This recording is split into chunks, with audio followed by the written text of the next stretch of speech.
topics and opinions expressed in the following show are solely those of the host and their guests and not those of W4CY Radio, its employees, or affiliates. We make no recommendations or endorsements for radio show programs, services, or products mentioned on air or on our web. No liability, explicit or implied, shall be extended to W4CY Radio, its employees, or affiliates. Any questions or comments should be directed to those show hosts. Thank you for choosing W4CY Radio.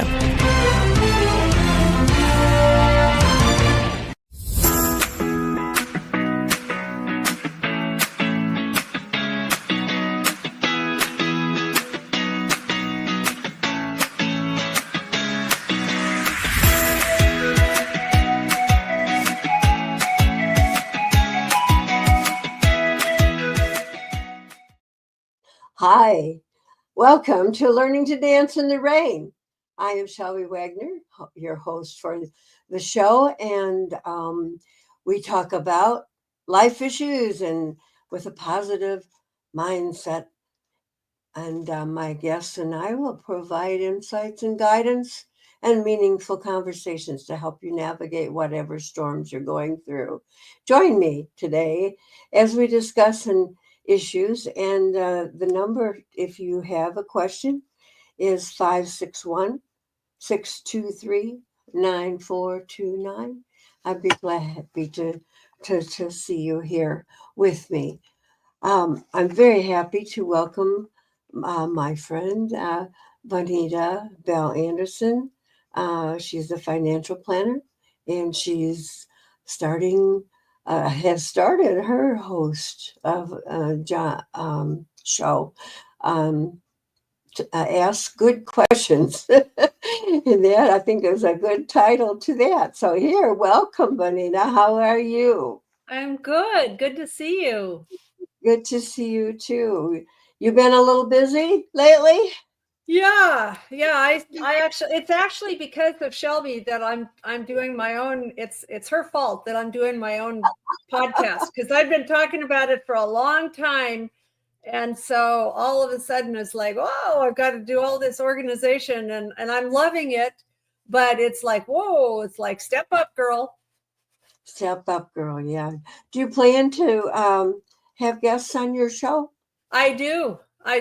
You are, in fact, are going to be a guest on my show in January. That's right, I am. But I just wondered, because I have found several of my guests through a couple different programs, so I can send those to you, radio.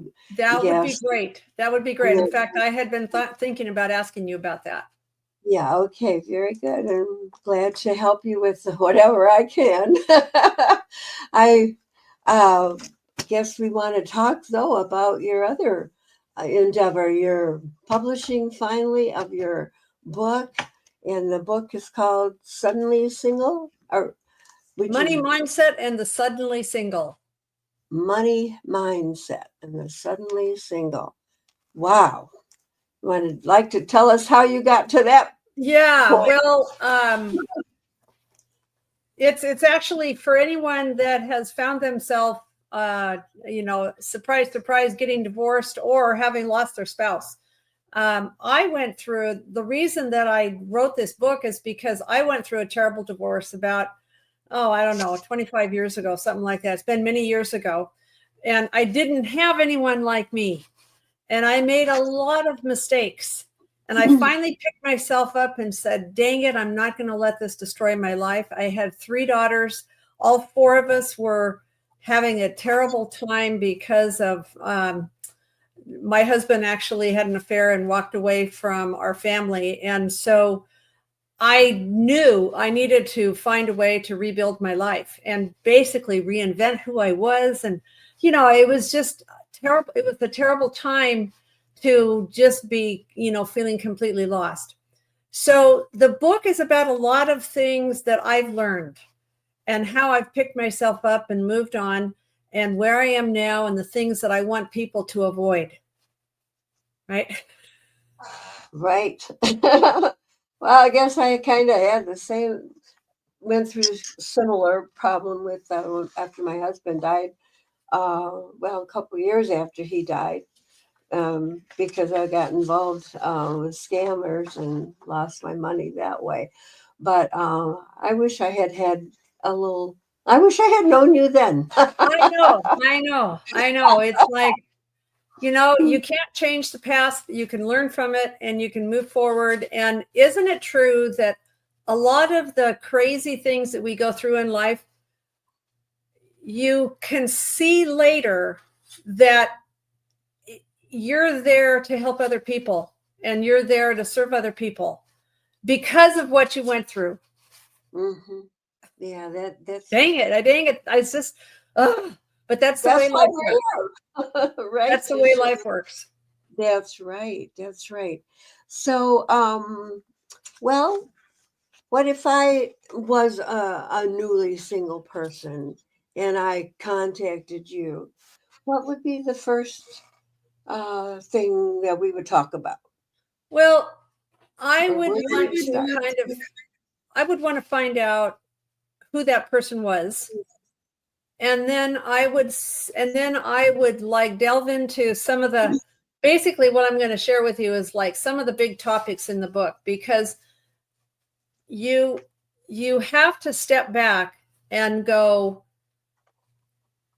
what do I need to learn? And a lot of times the reason that my podcast is called Ask Good Questions is because a lot of the big mistakes that I made in the past were because I didn't know what the right questions were to ask. I didn't know what the things were that I needed to avoid.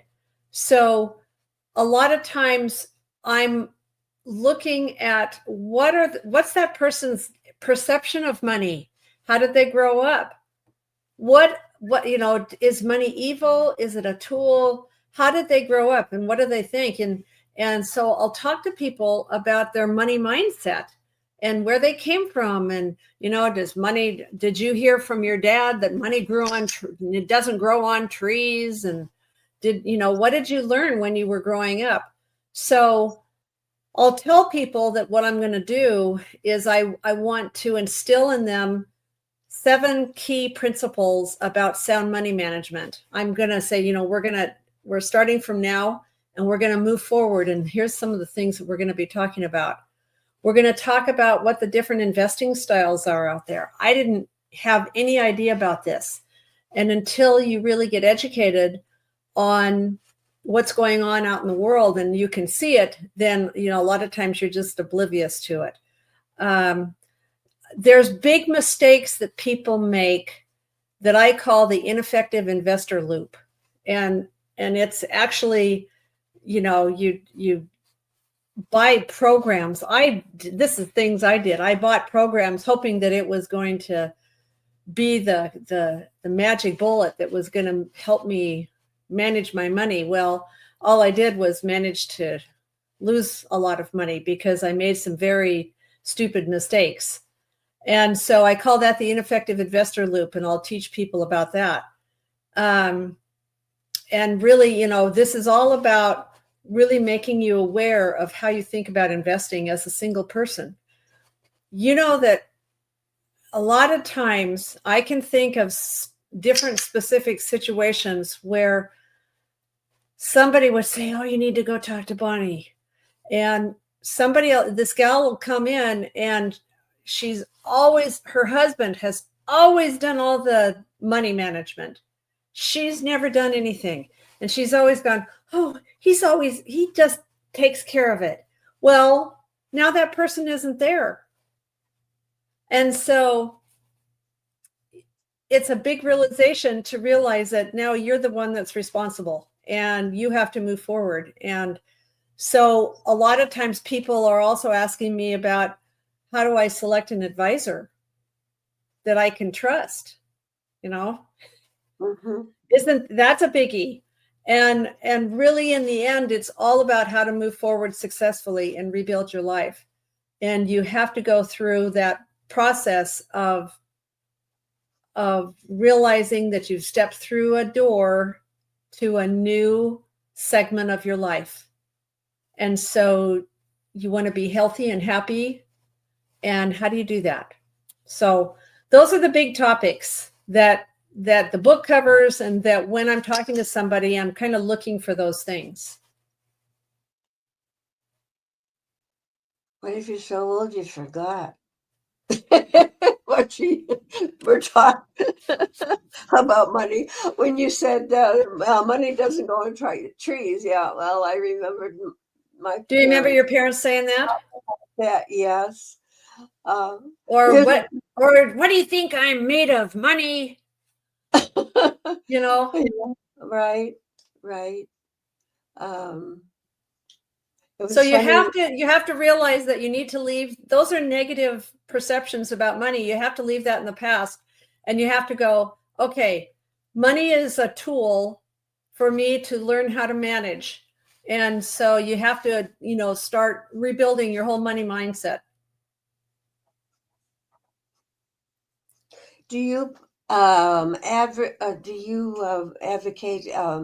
the use of a program on technology in the internet, like Not really. I mean, we're a group of registered investment advisors, and we teach people about global diversification. And so my experience with people that had like programs to teach you how to deal with green buttons and red buttons and all these, no. So what we do is we teach people how to prudently manage. And along the way, there's a lot that has to do that we teach and that I, talk to people about, making them aware of their own behavior around money. And because a lot of times it's our own behavior that gets in the way.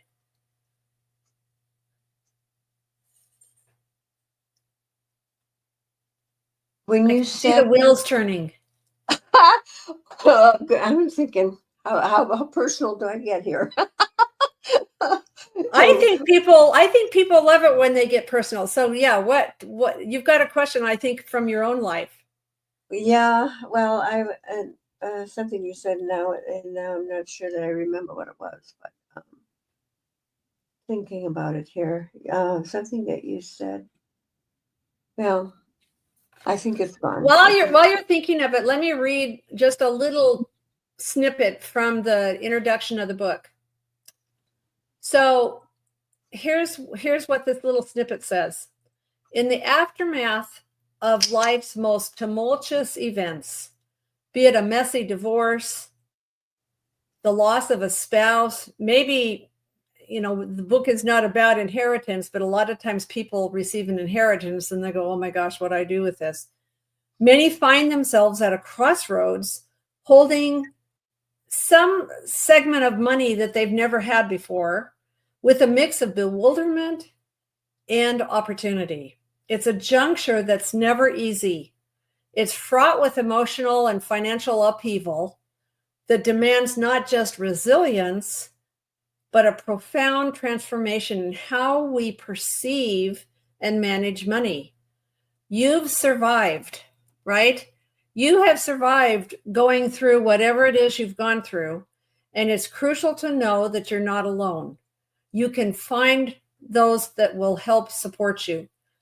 Now the journey to secure your future begins. Now you need to look forward and say, okay, I want to make the rest of my life the best part of my life. How do I do that? So that's just a little snippet from the introduction. That's good. Yeah, you said something earlier. I kind of putting the two together, but about spending a lot of money making mistakes on different programs. Well, my son says, "Oh, Mom, you're always looking at different ways of making money. Starting, I have your own business, whatever." And so I have spent a lot of money at trying to make money. And I said, I am not a businesswoman for some reason. As that's a negative thing. But look at you, non-businesswoman. Look at you with your podcast and your book and everything else. Yeah. That's very, that's just one of two parts of it right now.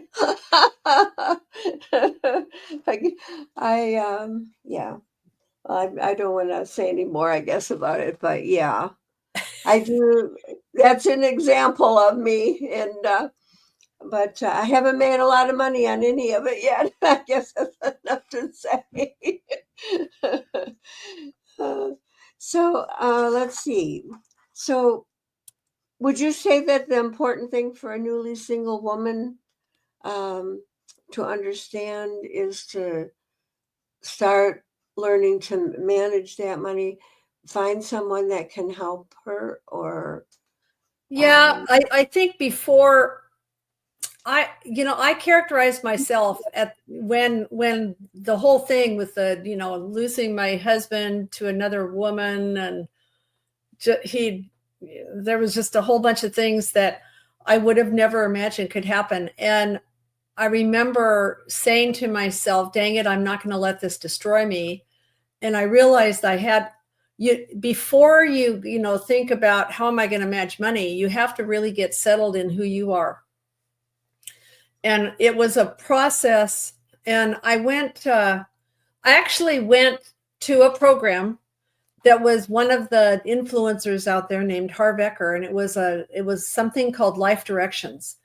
And I realized I had to rebuild myself, my self-concept. Who was I? I'm not the wife of that guy anymore.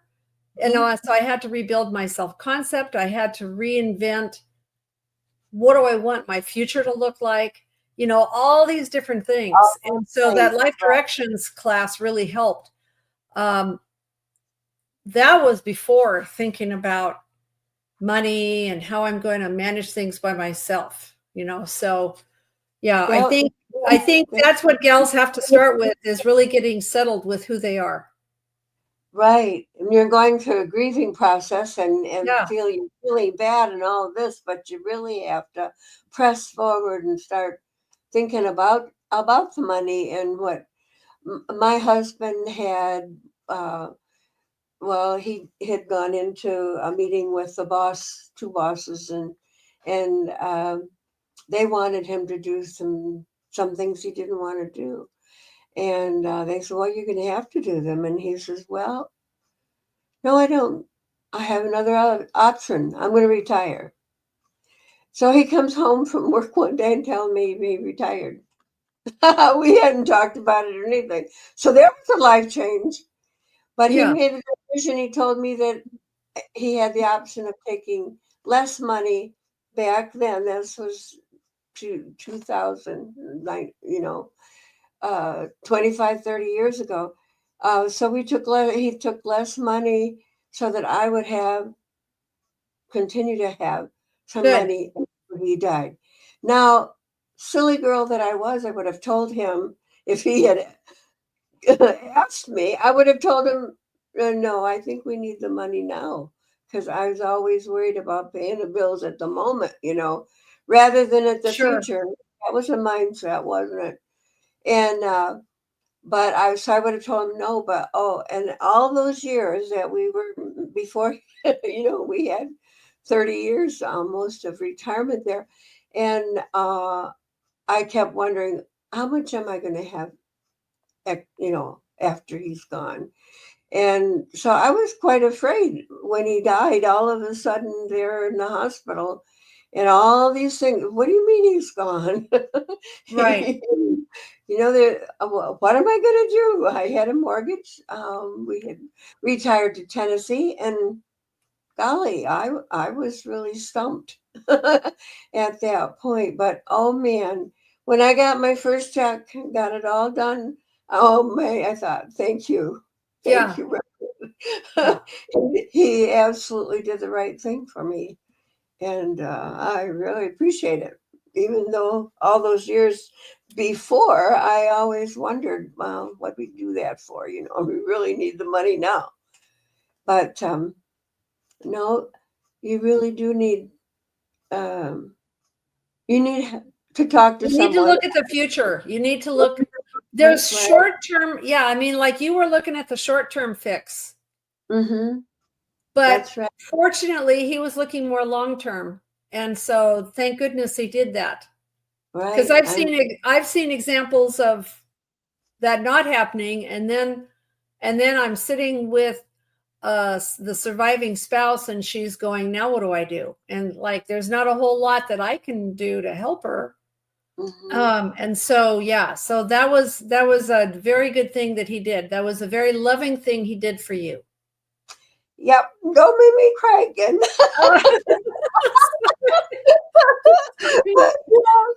And today was not about making Shelby cry. Well, I have to admit that I don't like to think about money, but I know I have to. And I have been very good at it, but I've also been very bad at it at times too. Do you suggest that when should someone get involved in investments? Well, they're almost forced to. I remember the whole divorce process took about 2 years. It was really awful. And I remember when there was this account that was transferred to me. Well, you have to do something about it. And I put it in something, and the end result was the whole thing was gone eventually. And but you know, it's not going to be a single day that things are going to happen. You're going to be going through a process for quite some time, right? It that is just the way it's going to be. So I guess if you're receiving a bucket of money that you don't know what to do with, just put it in a savings account at the bank. Just put it in a money market account at the bank, because the last thing you want to do is lose it. Because I know what it felt like when I lost the money that I had received. And I had also gotten into some real estate, and of course 2008 hit, and it was just a mess. So if you're like in a position where you are receiving some money you don't know what to do with, put it in a safe space like a money market account at the bank, which is not going to give you hardly any interest, but at least it's safe. You want to save your principal and just leave it there until you're more settled and you have some clarity on how you want to move forward. So how did you decide that you wanted to be a financial planner then? Well, it's really funny because here I am, you know, going through this ridiculous divorce, and I've got the 3 daughters, and all 4 of us are just in a huge funk. And I got invited out to lunch to a couple of different investment companies. And I had not done investments before that. And the thing that was said to me was, you should look at going into financial services because you'd really be good at it. And I was so surprised. And I actually researched women in financial services for probably a year. And so all of that was all part of redefining who I was. Now, I've always been something of a businesswoman. I've done marketing programs, and I've done things my adult life, but not, you know, just it was different. And I looked at this and I finally said, okay, I've got to do something. And so I started down that path, and now here I am 25 years later.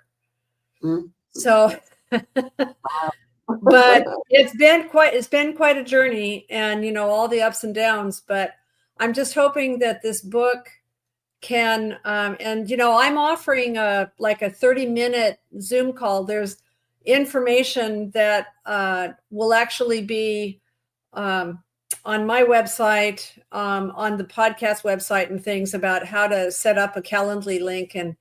And I'm willing to talk to people about, you know, how I might be able to help them. But the book is really distilling a lot of the lessons that I've learned, because I am adamant about trying to help people who are going through this build a new foundation and move forward successfully. Is this so maybe I could talk a little bit about what some of the core objectives are in a little bit more depth. Does that sound okay? Sure. So basically, I think you've heard me saying what we're doing is we're building a new foundation, right? Mm-hmm. And acquiring life-changing money that you have to manage now for the rest of your life, it brings a whole unique set of challenges and opportunities, right? So the book is aimed at providing that person with the knowledge and tools, especially tools, because like when I think about me, and you kind of said the same thing, I didn't have somebody that I felt like I could go to. And so tools, learning to figure out who you are as a person, and then figuring out what tools are going to help you, you can really start building that solid financial foundation, because that's what you're doing. You're building a whole new little financial foundation for yourself. Because, and it's not just about that. You want to do that so that it supports your dreams, and you've got to have a higher purpose. It can't just be about the money. It has to be, what do you want to do with that money? And you also want it to withstand the test of time. You want to think about, well, what are the, if you've got children, what is the legacy that you want to help support your kids with? So building a new foundation is one core objective that is very important. Another one is really wrapping your head around navigating personal finance independently. You're responsible now for this part of your life all by yourself. And whether you're recently divorced or you're going through that grieving process, having lost your spouse, managing your finances can really be daunting, right? Right. So this book is kind of like a guide that will help demystify the complexities of personal finance. I'm really hoping to offer clarity and confidence to those standing at this crossroads. So the first core objective was building a new foundation. The second core objective is navigating personal finance independently. And the third one, and I've talked about it a little bit, is transforming your relationship with money. And we've, laughed about some of the messages you might have gotten. And it's not your parents' fault. They probably got whatever those crazy messages about money were from their parents. Right. So there's a deeper quest for meaning, right? Mm-hmm. You explore what I'm gonna be working with you on is, how do you explore the purpose of your money? How do you explore what your broader purpose in life is? So maybe you're seeing there's like some commonality here, right? Remember how I was talking about you've got to figure out who you are? Well, you're going to figure out what your broader purpose in life is and how your money fits in. How is that money going to support what you want to do with your life? And so, yes, you want to have financial stability. That is absolutely critical. But you're going to be thinking about, how do I achieve emotional and spiritual fulfillment as well? Does that make sense? Mm-hmm.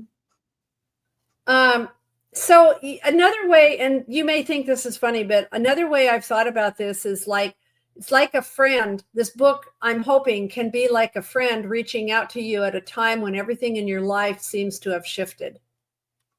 Mm-hmm. I had a friend, and if she ever listens to this, she'll know who it is, because she called me every day for I don't know how long to see how I was doing. And it was such a wonderful support to have that. So it's not just about managing new numbers in your bank account, but you're basically starting a journey where you get to redefine what money means to you and how it fits into the life that you want to lead from here on out. I'm hoping, does that sound exciting to you, Shelby? I mean, does that Am I crazy? Or, I mean, I'm looking at purpose. I'm looking at, what are it's like, dang it, you don't want to just subsist. You want to thrive. You want to go out and be of service to people. Right. Right. So it's really all about asking yourself, what do you really want your life to look like now that you have this money? And having the money, doesn't really matter. It's, how do you want your life to look like? So this book should help you figure out, how does the money fit into the bigger purposes that you have for your life?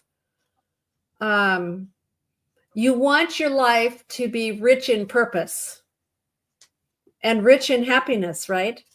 I think the Constitution talks about, that we're here to, to learn how to be happy. It's another way to think of it might be that maybe this book could help you think about it as helping you through the maze that comes with suddenly having something that you never had to deal with before. And it's another way might be to think about it as finding your footing when everything seems new and a bit scary and you're dealing with a lot of emotions. Mm-hmm. The book includes strategies for keeping your finances in check. But you should also be thinking about what makes you feel valued and confident in your new situation. And like I said, it doesn't come overnight. It happens over a long period of time. A lot of times books are written because somebody's gone through something, and this is no different. That I want this to give people the tools and the knowledge that they need to make smart choices, not bad choices. Mm-hmm. We don't want anybody to lose money like you and I have lost money. That doesn't help anybody. Right. And there's another little thing that I haven't really said, and that is that the money isn't tied to your worth, your self-worth, and how much you have in the bank. So I remember how I characterized my self-esteem as being in the dirt, because I was like, how could he do this to me, and all that kind of thing. So you're laying down, when you go through something like this, you have to start laying down new roots for a future that reflects who you are and what you care about most. Does that make sense? Yeah, I think so. I really do. I think you're on the right track, right? It's kind of like, another way to say it is, it's kind of like finding real security. I mean, it's great. Having lost a lot and then having to rebuild my life, it's, I know what it feels like to not have financial security. And so it's wonderful to have that peace of mind, right? Right. But you also want real security from knowing who you are and what you stand for, not just what's in your wallet. I know that, I know you've talked a little bit about dating again, and I got married again. It's been 15 years since I've been married again to my second husband, who lost his wife to cancer. And man, going through dating things, I've seen a lot of people who were very needy, and you can smell a needy person a long ways away.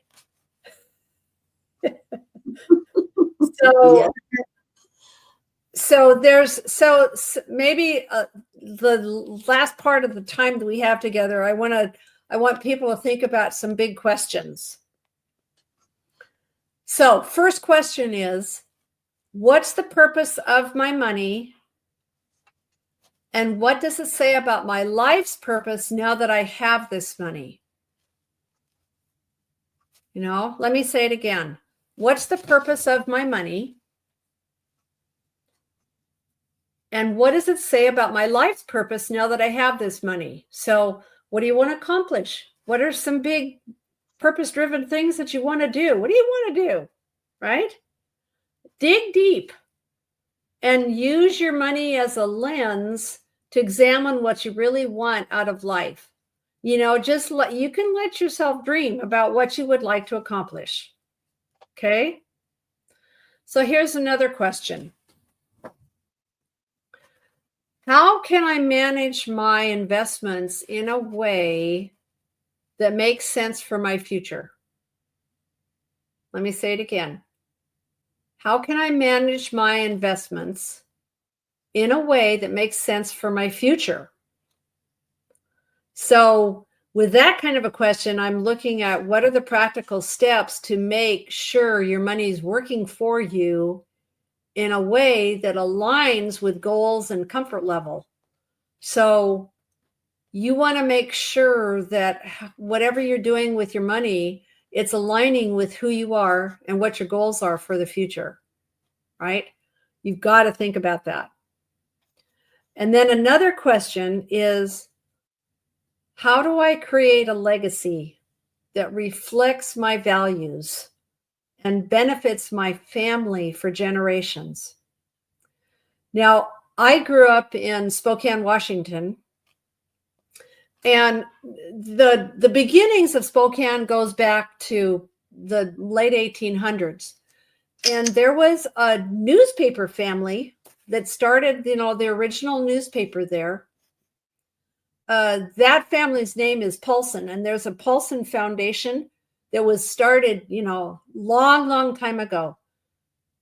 There are grandchildren, great-grandchildren today who are benefiting from that foundation, because one of the goals that they had, those original founders of that foundation had, was to support educational opportunities for their family. And so that fund now helps grandchildren going to college. And isn't that wonderful? I mean, so think about, let me say that question again. How do I create a legacy that reflects my values and benefits my family for generations? So that's one example of a family that set up a trust fund, and grandchildren get to apply to the trust fund for money to go to college. And this is 100 years later, right? So it's fantastic that, that's the type of thing, what if you could dream, what would you do that would be something that would be useful for passing on to your children and grandchildren? So it's basically about thinking long-term and deciding how you want to be remembered. That gets into, you're going to have to do a new will. You're going to have to make sure that you've got those types of things set up correctly. And the money can help make that vision a reality. So any thoughts on those questions? I was reminded, can I say a company that I think I know which one you're talking about, or at least, or is it better not to say it? I was thinking of the Hershey family, but I had heard Sure. that they had set up this foundation. Yeah, I think there's several. There's maybe one of these days I should do that. You've just given me a good idea for a podcast segment. Oh. No, there's some great examples out there of families that have lost it all. And then there's other examples that have done good and have created a lasting legacy. Mm-hmm. It is interesting to see how that all flops out. Right. Good decisions and bad decisions. Case studies, that's a good idea, right? Yeah. So what was the most challenging thing that happened to us while you were writing your book?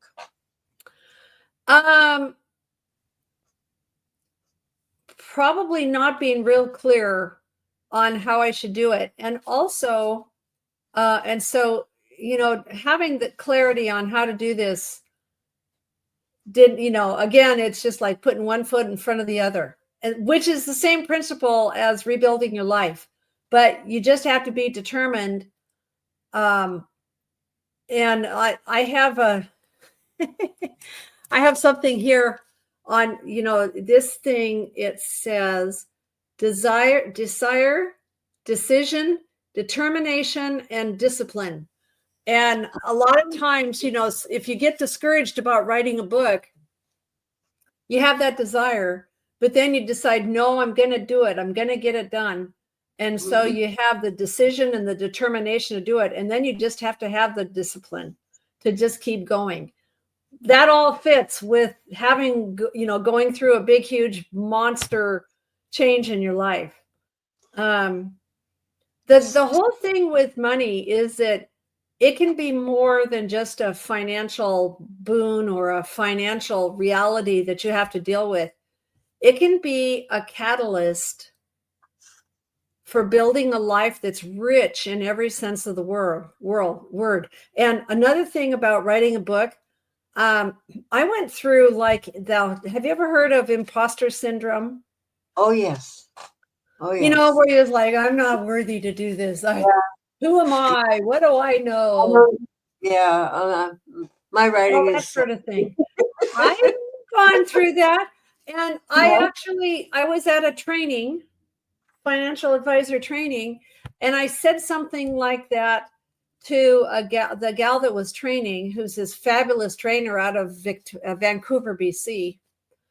And I was like, oh, I don't know. Who am I to do this? And she said, why not you? And I went, oh, yeah, why not me? So the challenges of having to rebuild your life, if you allow yourself to get excited about, well, what do I really want my life to look like now? You can start building a foundation for a future that's filled with purpose and security and fulfillment. So like me, you and me meeting, we met at a workshop. And so, there's purpose in a lot of things that happen to us in life. And here we are doing podcasts and writing books and all this stuff. And those types of activities we're getting out into the community and we're sharing. And you don't know who you're going to be able to help. You just go out and help. And you don't know how it's all going to turn out. You don't know who you might affect. Right. And as long as you're helping one person out there. Yeah. You don't know. So you just go out and you just do the best you can, put one foot in front of the other and just keep going. Right. Right, Shelby? I used to sing solos occasionally. I was most often playing the accompaniment for other singers, but I would got that very statement. I would think, okay, if I just touch one person out there with my song and it means something to them, then it's worth doing. So that's right. It helped me to not be so scared. Right. And you don't know who that one person might be that might touch somebody else. You just don't know. Right. So you just do it with a good heart and you just move forward and just think about how you can serve and how you can help.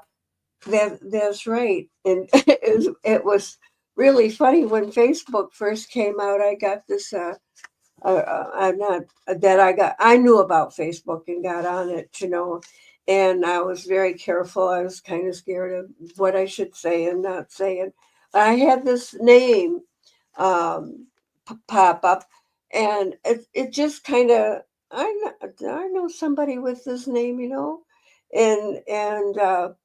it finally kind of gelled with another person, and finally I didn't delete it, which I could have, and then I would have missed the whole opportunity. But what she was thanking me for teaching her piano lessons back when she was a child, because she was now grandma and she was teaching her granddaughter to play the piano. Oh, wow. And she was telling me, what her granddaughter had done, and I just almost cried. I almost deleted that. So you never know. You don't. You just You don't don't. know. Right. But anyway, so all Yeah. right, we're getting close to the end here. And do you have any other things that you haven't said yet? Oh yeah, where can we buy your book? It's on Amazon. Okay. It's called Money, Mindset, and the Suddenly Single, the ultimate guide for divorcees and widows. And so I think that the best way to get the information is going to be to go to, your podcast website. And then also you can look up my podcast website, which is askgoodquestionspodcast.com. And there'll be the link for the book there. And you're doing that live every Wednesday at 6 o'clock? Live every Wednesday, 6 p.m. Eastern. I'm actually Mountain Time, so that's going to be 4 p.m. Mountain, but it's 6 p.m. Eastern on Wednesdays is when my podcast happens. Okay, well, I'm got to get that on my calendar. And speaking of, you talked about how you got scammed. I'm actually doing a cybersecurity podcast that is going to air on Christmas Day. It's going to air. Oh, is it? Okay. How did you get involved with that? It's just, it's just part of the financial services. It's just, again, things that I needed to learn. And I see clients and friends and family who get hit with all kinds of things. And so it was a timely thing to share what I've learned about that. Have you heard about Operation Shamrock?